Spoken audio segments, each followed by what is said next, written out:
welcome to Market Pulse. I'm Swati Khandelwal Jain. And I'm Vikram Oza. The FMCG major Marico posting fourth quarter numbers pretty much in line with estimates, while profits have risen 25% this time, coming in at 138 crore rupees. Their revenues have seen a surge of 6%. Swati. In fact, Shilpa, my colleague, caught up with Saugata Gupta, who's the MD and CEO of Marico, on the quarter gone by and the road ahead for the next year. Listen.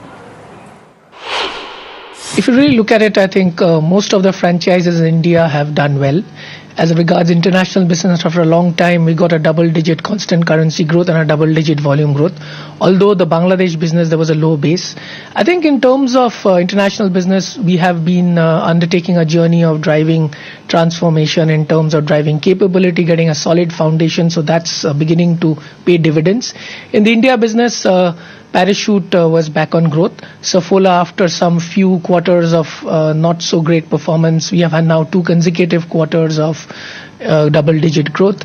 And in the case of value-added hair oils, it's also been registering consistent gains, including market share and volume growth. After a long time, even our youth business delivered a double-digit growth. So I think a lot of in terms of the execution is paying off. Some of the transformational gains which we have been doing in this business in the last 2-3 years. And therefore, I think the delivering 8 to 10%, given the fact that the market conditions aren't exactly very great in terms of consumption, especially rural, we think it's a decent performance. And if you could run us through, what are your expectations for raw material prices going forward, also especially copra prices? I believe a lot of cases the raw material prices have bottomed out. So therefore a lot of gains which the sector and we were getting, will begin to flatten out, especially in the second half of next year. Having said that, I think the other interesting thing that will happen is we believe that if the rains are good, the consumption pickup will also start happening in the second half. And the sector and us, we should be able to also take some price increases in the second half of the year. But in the first half, there will be deflationary pressures. And if you could tell us, how do you see advertising and promotional spends panning out for the next fiscal? See, I think we will be able to give an annualized feel. I believe it should be in the region of 12.5 to 13.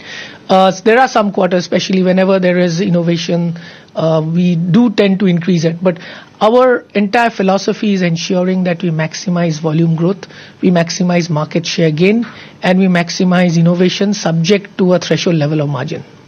You had spoken about how your international business really contributed this time to your good numbers. Going forward for the next fiscal, for FY17, how do you see your international operations panning out? What's the outlook there?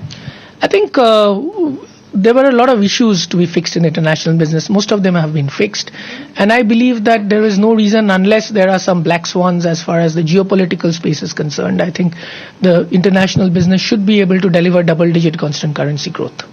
And talking about volume growth, how do you see that panning out? I think we will endeavor to deliver 8 to 10% volume. All right, let's just cut across to KK Mistry, who's addressing the press after the HDFC numbers.